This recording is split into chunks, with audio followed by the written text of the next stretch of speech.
तो एक बार फिर से स्वागत है आप सभी का अंकुर अपडेट्स यूट्यूब चैनल में। और अगर कायदे से देखा जाए तो 25 फरवरी को यूपी पुलिस की रनिंग कंप्लीट हो गई। लेकिन आपको ये भी पता होगा कि 27 फरवरी को एक दिन रिजर्व में रखा गया था कि बाई चांस अगर कोई दिक्कत हो, उस दिक्कत में कुछ भी शामिल हो सकता है, चाहे वो प्राकृतिक रीजन हो चाहे वो अप्राकृतिक हो, जैसे किसी को मेडिकली प्रॉब्लम थी या फिर मौसम खराब हो, इन सभी कंडीशन पे 27 फरवरी को सभी कैंडिडेट की रनिंग होनी थी। तो 25 फरवरी को नॉर्मल रनिंग हो चुका है। 27 फरवरी को उन सभी कैंडिडेट की रनिंग हुई। 25 फरवरी को बुलाया गया था उन बच्चों को जिनके डॉक्यूमेंट में कुछ प्रॉब्लम होने की वजह से 25 तारीख को लखनऊ बटालियन में उनका डीवीपीएसटी हुआ। डीवीपीएसटी में पास होने के बाद उन सभी को 27 तारीख को रनिंग के लिए बुलाया जाएगा। अब देखो, रनिंग तो धीरे धीरे कंप्लीट हो जाएगी। रनिंग होने के बाद हो सकता है भर्ती बोर्ड एक डाटा जारी करे जिसमें ये बताए कि कितने लोग रनिंग में क्वालिफाई हुए। उसके बाद आपको पता है कि रिजल्ट आएगा। रिजल्ट का मतलब ये है कि 60,244 लोगों का उस पीडीएफ में नाम होगा। हो सकता है वो संख्या थोड़ी कम हो, क्योंकि कुछ कैंडिडेट ऐसे होते हैं, जैसे मैं फीमेल की बात कर रहा हूँ, जैसे प्रेगनेंसी जो होती है उनमें उन्हें छूट मिलती है कि जब प्रेगनेंसी खत्म हो जाएगा वो दौड़ने लायक हो जाएंगी तो वो दौड़ेंगी। तो फाइनल में कुछ वैकेंसी को रिजर्व रख लिया जाता है ताकि उसमें उन लोगों को बाद में सिलेक्शन दिया जा सके। अगर ऐसी कोई कैंडिडेट थी तो उन लोगों ने अपना टाइम ले लिया होगा। ठीक, तो 60,244 लोगों को जब बुलाया जाएगा, मैं मान के चलता हूँ कि सभी लोगों को बुलाया जाएगा, तो उन सभी लोगों का रिजल्ट जारी होगा, पीडीएफ में नाम होगा। उसके बाद उसमें ये देगा कि इस दिन आपको आके अपना जो मेडिकल है वो कराना है। जो जनरली मेडिकल अभी तक होता है वो अपने ज़िले में होता है, हो सकता है बगल वाले ज़िले में भी हो जाए, कुछ कहा नहीं जा सकता है, लेकिन ये मान के चलिए या तो अपने ज़िले में होगा या तो आपके बगल वाले ज़िले में होगा। कहाँ होता है ये जानना ज़रूरी है। जनरली जो पुलिस लाइन का मेडिकल विभाग होता है, जैसे अगर मैं गोरखपुर की बात करूँ तो जो ट्रैफिक वाला ऑफिस है यानी कि पुलिस लाइन के जस्ट सामने। अब कौन से लोग आके मेडिकल करते हैं? मेडिकल जो आपका डिस्ट्रिक्ट हॉस्पिटल है वहाँ के डॉक्टर आके करते हैं। टीम बनाई जाती है, अलग अलग दिन अलग अलग डॉक्टर आते हैं। उसमें लगभग 5 डॉक्टर के आसपास रहते हैं, जिसमें नाक कान गला के अलग होते हैं, हड्डी के अलग होते हैं, आँख के अलग होते हैं। अलग अलग दिन अलग अलग लोग आते हैं। तो अब जिनका रनिंग क्वालिफाई हो गया है और जिनको लगता है मेरा सिलेक्शन हो जाएगा, उनको ये जानने की ज़रूरत है कि मेडिकल कैसे होता है। तो मैं ए से स्टार्ट करता हूँ और जेड तक आपको बता देता हूँ कि क्या क्या चीज़ें और कैसे कैसे चेक होती हैं। अगर आप उनमें से एक कैंडिडेट हो जो इस वीडियो का इंतजार कर रहे थे, तो आपका इंतजार इस वीडियो को देखने के बाद खत्म हो जाएगा।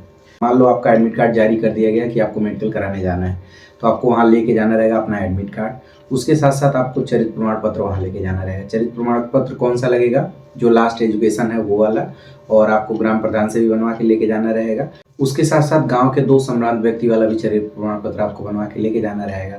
इस बार हो सकता है चीज़ें काफ़ी बदलती रही हैं, तो हो सकता है इनमें से कुछ कम भी मांग दे। जनरली इसके पहले जो होता रहा है वही मैं आपको बता रहा हूँ, और किस बेस पे मैं बताऊँगा आप खुद ही सोचो। बाकी जब एडमिट कार्ड जारी किया जाएगा तो उसमें चीज़ें क्लियर हो जाएंगी कि क्या क्या लेके जाना है। मान लो आप पहुंच गए अपने सेंटर पे, ठीक है, कोई ये नियम नहीं है कि आप दाढ़ी अभी बड़े रखे हो तो छोटी कर लेना या फिर ट्रिम कर लेना। मेरा जब हुआ था मेडिकल, या फिर मेरे भाई का हुआ था मेडिकल, हम दोनों को उस समय पता नहीं था, तो जनरली एकदम ट्रिम रिम करके गए थे, मतलब जीरो कर लिए थे कि कुछ बोल लेना, ऐसा कुछ नहीं होता है। जब तक आपका फाइनल सिलेक्शन नहीं हो जाता, जब तक आप वर्दी नहीं पहन लेते हो, तब तक आप इस विभाग का सदस्य नहीं हो, तब तक आपके ऊपर इनके अनुशासन, इनके रूल रेगुलेशन नहीं लागू होते हैं। तो इसमें कोई दिक्कत नहीं, जिस कंडीशन पे हो आप चले जाना। बस मैं मेल की बात करूंगा पहले, अगले वीडियो में मैं फीमेल के बारे में बता दूंगा। जब आपको मेडिकल के लिए बुलाया जाएगा उससे पहले क्या क्या चीज़ें आपको करनी है। डॉक्यूमेंट तो आपको लेके जाना है, अपने थोड़े बाल, दाढ़ी, जो आर्मपिट के बाल हैं, जो प्राइवेट पार्ट के बाल हैं, उन सभी बालों को क्लीन कर लीजिएगा। उसके साथ साथ आप कोशिश करिएगा कि डिस्ट्रिक्ट हॉस्पिटल में जाके अपने कान साफ करवा लीजिएगा। अपने मत खोदिएगा, ये ध्यान रखिएगा। अपने खोदने में जनरली मैंने बहुत लोगों को देखा है कान से खून आ जाता है या फिर कोई और दिक्कत हो जाती है, तो बाद में प्रॉब्लम होती है। तो ये दोनों चीज़ आप करके जाइएगा, ठीक। जब आप मेडिकल के लिए अंदर जाओगे तो लाइन से बैठा दिया जाएगा, जनरली जैसा होता है चेयर पे बैठा दिया जाएगा, एक एक करके बुलाया जाएगा। आप एडमिट कार्ड रखे ही रहोगे, वहाँ सारी चीज़ें भरवा लिया जाएगा। उसके बाद आपको कहेंगे कि आप अपना कपड़ा खोल लीजिए, अंडरवियर पे आपको आ जाना है, ठीक है। अंडरवियर पे जब आप आ जाओगे तो अंदर जाते ही लाइन से टेबल रहता है, उसमें सभी अलग अलग डॉक्टर बैठे रहते हैं। आप जाओगे तो एक बेसिक लंबाई और सीना आपका नापा जाता है। आपके दिमाग में चल रहा होगा कि लंबाई और सीने में बाहर तो नहीं करेंगे, नहीं बाहर करेंगे, ये लिख के ले लीजिएगा। ऐसा नहीं है कि डीवीपीएसटी में जब लंबाई नपी थी तो आप अपने से नाप के गए थे, ठीक है। तो इस चीज़ का टेंशन बिल्कुल ख़त्म करिएगा। ये होने के बाद आप आगे बढ़ेंगे तो जनरली क्या करते हैं, नीचे पानी रहता है, पानी पे पैर रखवा लेते हैं, ठीक। पानी पे पैर रखवाने के बाद या तो पेपर रहेगा या तो बोरी रहेगी, उस पर खड़े करवा देंगे, जैसा कि आप स्क्रीन पे देख पा रहे होगे। तो पैरों का निशान कुछ इस तरीके का बनता है, तो आपका फ्लैट फिट नहीं होगा। या फिर ऐसे समझ लो, मान लो ये अगर आपका पैर है तो ये अगर पूरा बराबर है तो ये फ्लैट फिट है।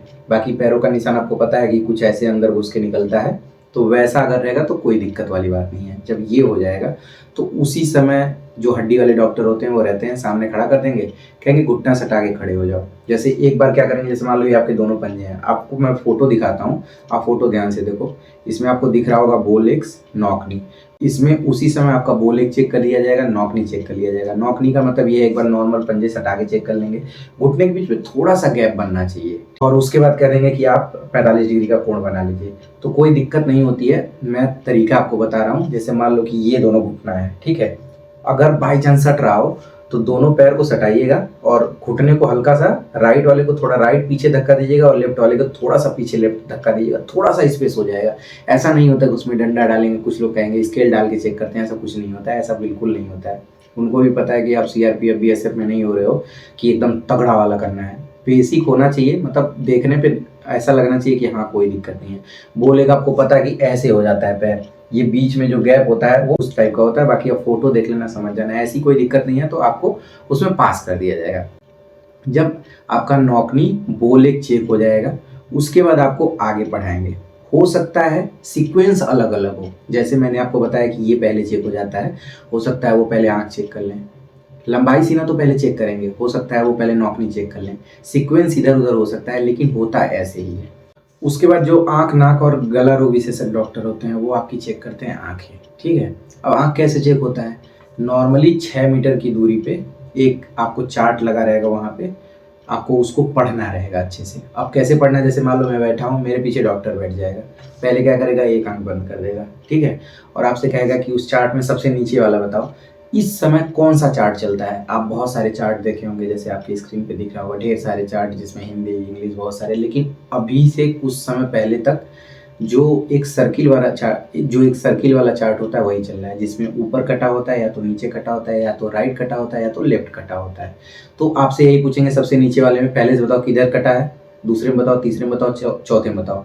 आपको पता है उसमें सबसे नीचे 6x6 होता है, उसके बाद 6x9 होता है, उसके बाद 6x12 होता है, ऐसे ऐसे करके अलग अलग होता है, ठीक है। तो एक आंख से आपको नीचे से पढ़वाना स्टार्ट कर देंगे, तो आप आराम से पढ़ ले जाओगे। कहने की जरूरत नहीं है कि दाहिने कटा है बाएं कटा है, जैसे मान लो ऐसे मैं बंद कर लिया और कहूँगा कि सबसे नीचे वाले में पहले से बताओ, तो बस इशारा करना, इसका मतलब ऊपर कटा है, इसका मतलब लेफ्ट कटा है, इसका मतलब राइट कटा है, इसका मतलब नीचे कटा है, ठीक है।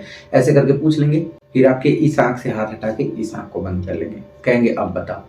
जनरली क्या होता है, आप जब अपने इस आंख को बंद करके इस पे बताएंगे तो बता तो ले जाते हैं, ठीक है, लेकिन जब इस आंख को बंद करते हैं और इस आंख को खोलते हैं तो आंखों के सामने ब्लर हो जाता है और तुरंत में लगता है हमें तो दिखाई ही नहीं दे रहा है। तो नहीं, आप थोड़ा सा टाइम ले लीजिएगा, कहिएगा सर 1 मिनट रुक जाइए, ऐसे करिएगा आंखों पे हल्का हल्का, जैसे नहीं होता खोलने के बाद थोड़ा सा ये कर लीजिए, 10 सेकंड का टाइम मिलेगा तो आप आराम से बता लीजिएगा, तो परेशान होने की ज़रूरत नहीं है। अब आपको ये भी जानने की ज़रूरत पड़ रही होगी कि सर आंखों का साइज कितना रहेगा तो पास हो जाएंगे। तो देखो, एक आंख अगर 6x6 है ना, तो दूसरा 6x12 भी चल जाएगा, ठीक है। दोनों आंख 6x9 रहेगी तो भी चल जाएगा। इससे ज़्यादा है तो थोड़ी दिक्कत होती है, क्योंकि प्रॉब्लम आपको पता है कि आंखों से ही नहीं दिखेगा तो समस्या आती है। ये जब हो जाता है तो आपका चेक होता है कलर ब्लाइंडनेस। कलर ब्लाइंडनेस कैसे चेक होता है, एक कॉपी रहेगी जिसमें 7, 8, 10 पन्ने होंगे, इस टाइप की कॉपी रहेंगी, उसमें अंदर सर्किल बना रहता है, अलग अलग जिगजैग टाइप का कलर रहेगा, कुछ में अंक लिखे होते हैं, कुछ में चिन्ह बना रहता है। तो वो ऐसे पलट के कहेंगे इसमें कितना लिखा है, इसमें कितना लिखा है, इसमें कितना लिखा है, आप आराम से बता लोगे, कोई दिक्कत नहीं है। जिसको कलर ब्लाइंडनेस की प्रॉब्लम होती है वो नहीं बता पाते हैं। दूसरा, उसमें अलग टाइप के साइन बने होते हैं, उंगली रख के कहेंगे उस पर वैसे ऐसे चला दो, तो जैसे रहेगा वैसे चला दोगे। आंखों का टेस्ट ऐसे आराम से हो जाता है, बाकी कोई समस्या नहीं होती है, ठीक है।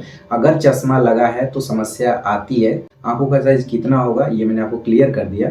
बाकी अगर आपको ज़्यादा दिक्कत है तो आप ऑपरेशन करवा ही लियोगे, लेसिक सर्जरी होती है, उससे कोई दिक्कत नहीं होती है, क्योंकि रेलवे के कुछ एग्जाम में लेसिक सर्जरी नहीं चलती, बाकी यहाँ चल जाती है। अगर स्पॉट भी होगा आंखों के नीचे सर्जरी का तो उससे भी कोई समस्या नहीं होती है। आँख का टेस्ट हो जाएगा, गले का कोई ऐसा टेस्ट नहीं होता है। नाक का वो देखते हैं, नाक का जो ये होल होता है ना, सामने हड्डी टेढ़ी नहीं होनी चाहिए, अंदर थोड़ी बहुत रहेगी चल जाएगी, सामने ये चीज़ बहुत नहीं निकला होना चाहिए। आपको पता होगा, अगर आपको नाक की प्रॉब्लम हुई तो आप समझ जाओगे, ये जो हड्डी है वो इस रास्ते को ब्लॉक ना की हो, बाकी आप आँख के टेस्ट में पास हो जाओगे।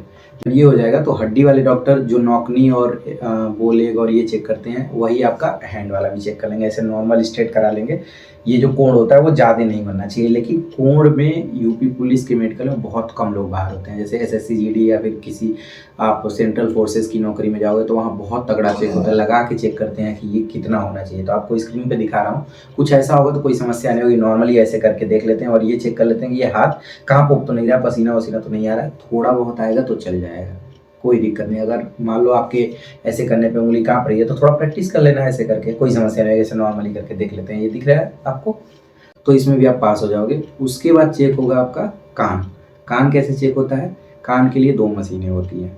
बेसिकली आप देख सकते हो कहीं भी अगर आप कान चेक कराए होगे तो एक नॉर्मल होता है, कान में ऐसे लगा के देख लेते हैं। कान में क्या दिक्कत होगी तो आपको बाहर कर देंगे। देखो, कान बहते नहीं होना चाहिए, ठीक है, और कान के पर्दे में छेद ना हो। अगर ये 2 चीज़ें नहीं है, चिपका रहेगा, कुछ और है, पर्दा पतला है, तो काम चल जाएगा। बस ये बेसिक बेसिक 2 चीज़ें नहीं होनी चाहिए तो आप उसमें पास हो जाओगे। ऐसे देखने के बाद एक वाइब्रेटर टाइप का रहता है, वो यू टाइप का बना रहता है, ऐसे यू रहेगा, बीच में निकला रहेगा। आप स्क्रीन पे फोटो देख लो।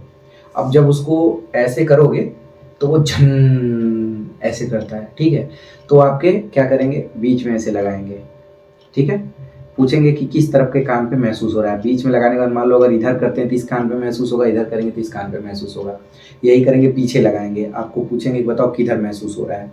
इसके बाद ऐसे हाथ पे ठोक लेंगे तो वो झन करेगा। जैसे मेरे पास एक मसाजर है, आप इसकी आवाज़ सुना, ऐसे ही वो झन सा करता है। कहेंगे आंख बंद कर लो, आपके दाहिने कान की तरफ उसको लेके जाएंगे, कहेंगे किधर सुनाई दे रहा है, तो जिधर सुनाई देगा उधर बता देना। फिर मान लो लेफ्ट साइड लेके जाएंगे, कहेंगे किधर वाइब्रेट कर रहा है, ऐसे पूछ लेंगे। तो बहुत नॉर्मल प्रक्रिया होती है। थोड़ा सा लोग डर जाते हैं, कभी कभी क्या करता है वो ठोकता नहीं है, मतलब सीधे ऐसे लगा के कहेगा किधर सुनाई दे रहा है। तो एकदम आराम से नॉर्मल तरीके से रहोगे, मतलब एकदम कूल डाउन होकर बताओगे तो कोई समस्या नहीं होगी। वाइब्रेट करेगा तो बताना, नहीं वाइब्रेट करेगा तो मत बताना, ठीक। तो आंखों तो कान के टेस्ट में आप आराम से पास हो जाओगे। तो वेरिकोज वेन्स होती हैं, वो भी इसमें चेक होती हैं। वेरिकोज वेन्स क्या होती हैं? आप लोग साइड में फोटो लगा होगा, उसको ध्यान से चेक करो। साइड में फोटो लगा, उसको ध्यान से देखो। वेरिकोज वेन्स ऐंठी हुई नसें और उभरी हुई नसों को कहते हैं। लेकिन अब आपके दिमाग में आ रहा होगा कि सर जी हमारा थोड़ा सा निकला, उससे कोई दिक्कत होगी? उससे कोई दिक्कत नहीं होगी। देखो, इंसान है, नस सबके शरीर में होती है, किसी का थोड़ा उभरा रहता है, किसी का एकदम अंदर। अब जैसे मेरा खोजोगे तो कहीं नस ही नहीं दिखेगी, समझ गए ना? तो इसका मतलब हमें भी दिक्कत है नहीं, नस थोड़ा बहुत उभरी रहेंगी, चल जाएंगी। जो वेरिकोज वेन्स वाली प्रॉब्लम होती है वो एकदम उभरी और ऐंठी हुई होती हैं, ऐसा लगता है जैसे 2 सांप आपस में लपेटे हुए हों। तो वो दिक्कत वाली बात है। ज़्यादा है तो ही दिक्कत वाली बात है, थोड़ा बहुत है तो काम चल जाएगा आपका। बाकी और कुछ नहीं चेक होता, और कुछ भी रहेगा छूटा हुआ तो मैं आपको बता दूंगा। कोशिश मैंने यही किया है कि सारी चीज़ों को एक वीडियो में कवर कर लूँ, ताकि आपको बहुत परेशान ना होना पड़े। अगर कायदे से देखा जाए तो मेडिकल की प्रक्रिया यहीं खत्म हो जाती है, लेकिन अब यहाँ से शुरू होता है आपके सवाल कि सर क्या प्राइवेट पार्ट चेक होता है? तो देखो, पुलिस में या फिर जेल वार्डर में या फिर फायरमैन में कहीं पे भी प्राइवेट पार्ट चेक नहीं होता है। लेकिन 1% हो सकता है, जैसे कुछ टीम थोड़ा सा ज़्यादा टाइट होती हैं तो चेक कर लेती हैं। लेकिन चेक करने का मतलब जैसे टेस्टिस चेक कर लेते हैं, हाइड्रोसील कहते हैं, हल्का फुल्का चेक कर लेते हैं कि अगर उसमें दिक्कत होती है तो हो सकता है आपको री मेडिकल मिल जाए। मतलब ये नहीं है कि आपको मेडिकल से तुरंत बाहर कर देंगे, री मेडिकल दे देंगे कि इसको ऑपरेट करवा के आप दिखवा लेना। तो पहले से दिक्कत हो तो आप ऑपरेट करवा सकते हो, 2-4 दिन में आप ठीक हो जाओगे, कोई समस्या नहीं होगी। वैसे तो वो चेक नहीं करते हैं, ना ही बवासीर चेक करते हैं। बाकी अगर मान लो इन सारी चीज़ों में किसी में आप अनफिट हो तो आपको तुरंत री मेडिकल दे देंगे। री मेडिकल में क्या होता है, एक डेट दे देंगे और उस ज़िले के मेडिकल कॉलेज में आपको बुलाया जाएगा, वहाँ पे आप जाके मेडिकल कराओगे। तो उन सारी समस्याओं को ठीक करने के बाद वहाँ पहुँचना होता है। अगर आपको री मेडिकल मिला तो किस तरीके से पास होगे, इसके लिए टेलीग्राम ग्रुप है, वहाँ मैं आपको बता दूंगा। मतलब पर्सनली अगर पूछोगे तो ही मैं बता पाऊंगा। आपके दिमाग में आ रहा होगा कि सर मेरी जो उंगली है तो वो थोड़ी सी कटी है, या अंगूठा थोड़ा अजीब टाइप का है, ठीक, या फिर सर जी एक उंगली थोड़ी सी कट के निकल गई है। तो देखो, कट के निकल गई है तो थोड़ी दिक्कत करेंगे वो, आपको रीमेडिकल मिल सकता है मैक्सिमम चांसेस। लेकिन अगर थोड़ा बहुत कटा है या फिर कहीं हल्का फुल्का दाग है तो उससे कोई समस्या नहीं। लेकिन जो सफ़ेद दाग होते हैं, खूब ज़्यादा दिखते हैं, वहाँ आपको समस्या होगी। वहाँ अगर आप चाहो तो हल्का फुल्का तो फाउंडेशन लगवा लेना, थोड़ा बहुत अगर हो पाए तो उसको लगवा के, जो उस पर परमानेंट स्प्रे होता है तो जो फिक्स करने वाला होता है उसको स्प्रे कर लेना, तो थोड़ा सा चीज़ें मैनेज हो जाएंगी। बाकी किसी चीज़ में आप बाहर नहीं होगे और कोई चीज़ नहीं नापा जाता है। यही मेन प्रक्रिया थी मेडिकल का। बहुत आसान तरीके से मेडिकल होता है। आपको 50 वीडियो मिलेंगे जिसमें ये बताया जाएगा कि पाइल्स चेक होता है, ये चेक होता है, वो चेक होता है। प्राइवेट पार्ट में मैंने बताया टेस्टिस चेक कर सकते हैं, बाकी कुछ नहीं। तो बाकी मेडिकल में जाने से पहले एक चीज़ ध्यान रखना कि हाइजीन मेंटेन करके जाना, जो आपके आर्म पिट के बाल, प्राइवेट पार्ट के बाल, ये सारे को क्लीन करके जाना। थोड़े अंडरवियर अच्छे पहन के जाना, ये नहीं कि 50 छेद हैं पहले से, तो वो थोड़ा सा अजीब वाला वहाँ सिचुएशन आ जाता है। बाकी कोई दिक्कत नहीं होती है मेडिकल में। यूपी पुलिस का मेडिकल बहुत नॉर्मल होता है। आप 50 वीडियो देखे होंगे जिसमें हो सकता है SSC-GD का दिखाया गया हो सकता है किसी और सेंट्रल फोर्सेस का दिखाया गया हो, समझ गया ना। तो उससे कोई लेना देना नहीं है, आपको जिस वैकेंसी में जाना है उसी का देखना था।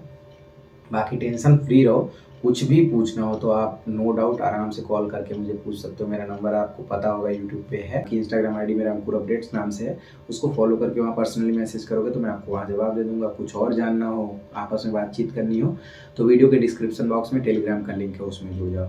अगर बाई चांस कुछ बताने में मिस हो गया होगा तो मैं शॉर्ट्स वीडियो के माध्यम से बता दूंगा। वैसे तो मैंने कोशिश करी है कि कुछ भी ऐसा ना छूटे। तो आई थिंक आपको वीडियो अच्छा लगा होगा। अगर अच्छा लगा हो तो आप वीडियो को लाइक करके कमेंट करके ज़रूर बताना। बाकी अगर आप चैनल पे नए हो तो चैनल को सब्सक्राइब कर लेना। मिलते हैं अगले वीडियो में, तब तक के लिए अपना ध्यान रखना। और एक चीज़ और ध्यान रखना कि चोट ना लगे, क्योंकि अभी मेडिकल होना है। और बाकी आपको ये तो ध्यान रखना ही है कि मारपीट बिल्कुल नहीं करना है। मिलते हैं, तब तक के लिए बाय बाय।